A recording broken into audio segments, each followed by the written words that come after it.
ng mga ex na ilalagay ko dito is friend ko na ngayon. Kaya nga friend tayo, di ba? Kaya friend tayo, di ba? Friend na tayo, di ba?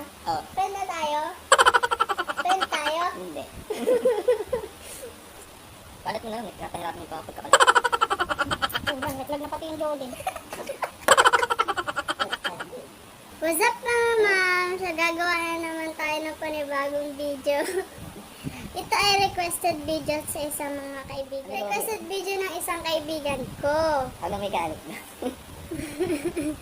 Hindi ko alam pero trip niya talaga yung video na to. So nakita niyo naman doon sa title. Mechanics ng challenge na to ay bago pala yung papakilala ko muna yung kasama ko. Ex ko din. Hello? Yung mechanics ng video na to ay ipapakilala ko yung mga ex ko, tapos sasabihin ko kung yung mga reasons kung bakit kami nag-break. Kahit pagkapakilala ko sa kanila, bubunot ako ng 3 questions dito. Tapos sasagutin ko dun sa ex na Dito. pinakilala ko sa inyo. Dito. So, kung gusto nyo makilala yung mga ex ko, panoodin yung video na to. Paano masabi? Ano natin si ex number 1. Hindi ko sila papangalanan kasi huwag mong likutin, love. Likutin.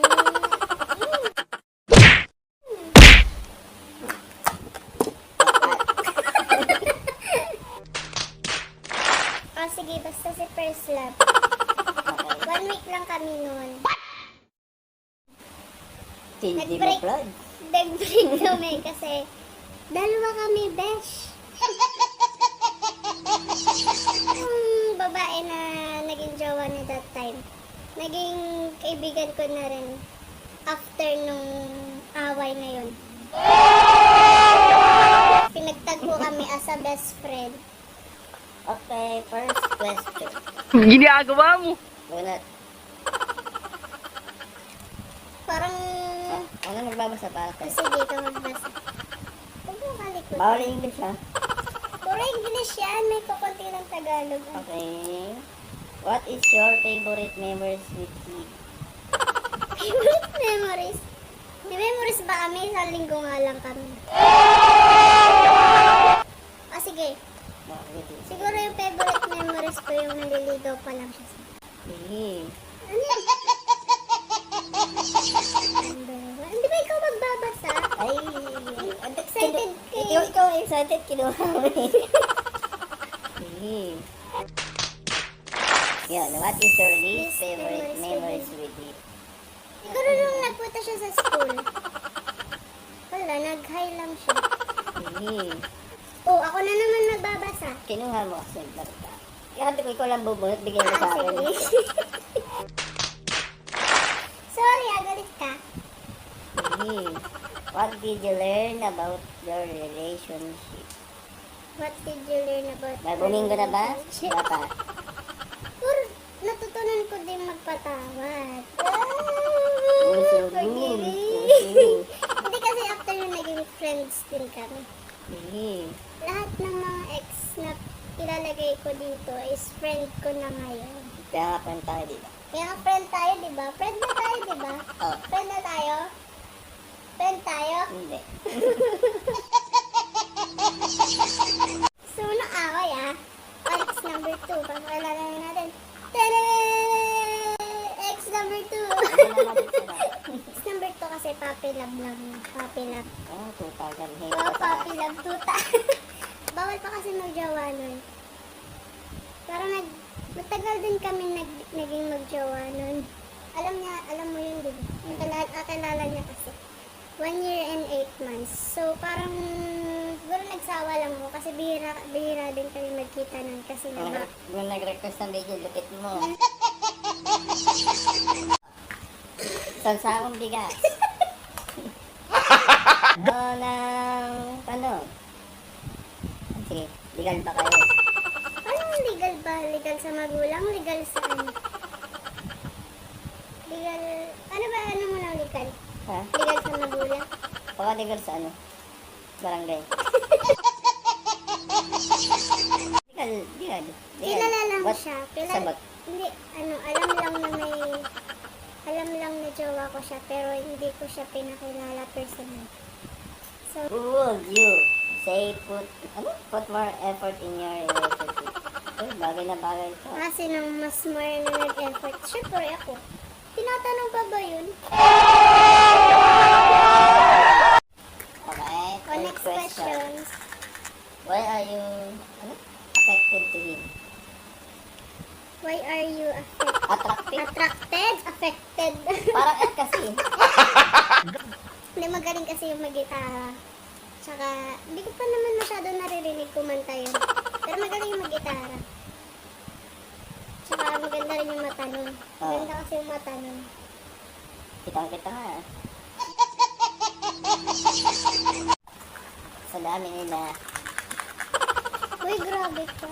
Sex number 3 is high school love. High school relationship. Kasi magkaklase kami. Oh. Magkaklase kami, sorry. May isa naman kung bakit kami nag-break noon is biglang long distance relationship na dito. Lumuwas agad ako sa Manila noon kasi bakasyon. Bakasyon yun. Tapos parang siya naman, nagpunta sa lola niya ata. Walang signal doon.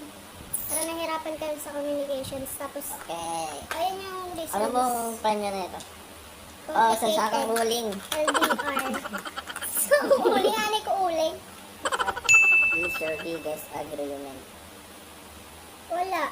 Hindi kami masyad nag-away nito. Yung, siguro yung break up namin sa text. Texting. Ano maglabasa? Kulit mo. 5,000 yun ah. Saan ba to? How many times did you cheat on me? Hindi naman ako nag-cheat. Hilig ka pala sa cheat, ha? Uy, hindi ako nag-cheat sa kanya. Wala. Hindi kita niloko. Oh. Nang time na yun, hindi kita niloko. Sino ba kaya? Ha? Oh, ikaw magbasa. Reader ka dito. Nakita dito. Your awkward Moment with you. moment with him. Yung parang yun, yung foundation day namin nung high school. Pinaano kami ng best friend ko na ikasal. Kasal. Ako kay Tidio, kanasal sa ganun. Pinahuli niya kami kasal nun kasi nga ano kami sa classroom ng couple. Eh, mahihain siya. Iniwan niya ako dun sa ano, sa court. Ano, pahiya pa din. Bagya. Siguro Daligan ng Pilipinahe. Dalhin Pilipinahe. ito, Ex ex ko number din four. to. Ex number 4. 44. Naging ex ko din yan. Saan ba tayo nag-break? Naway ako sa Facebook. Study first daw. Sa ano, basta hindi pa ako move on ng time na yun. Kaya ako siya binaril. Uy, Kaya naging ex ko din yan for 6 months. Naging tayo, tapos sige balik tayo. Daligan ng Pilipinahe. Sir, ano, may tanong ka ba sa akin? Ay, para ito. sa'yo to, Sige. maling question. O, para sa'yo yan. Isang question lang sa'yo kasi jowa naman na kita. nagpapawisan ako dito sa isang question na ito. Kanila tatlo, parang isa. Would you go out with him again? Oo naman. Talaga. Lagi naman tayo nalabas eh. Oh. Alam niyo na yung tatlong ex ko. Apat. Ay mama, mapagalitan na. Shout out sa mga ex ko dyan na pumayag sa vlog na to na nag-send ng picture. Yung dalawa lang na nagbigay ng picture. So shout out sa inyo dyan. Thank you kasi support kayo sa vlog na to. Sana nag-enjoy kayo guys. So nakalimutan ko. Shout out nga pala dyan kay Ate Rachel Sihat and kay Shania Agdan na nag-request ng video na to. Shout out sa inyo dyan. Ingat kayo palagi. Love Daligan ng Pilipinahe. Dalhin Pilipinahe.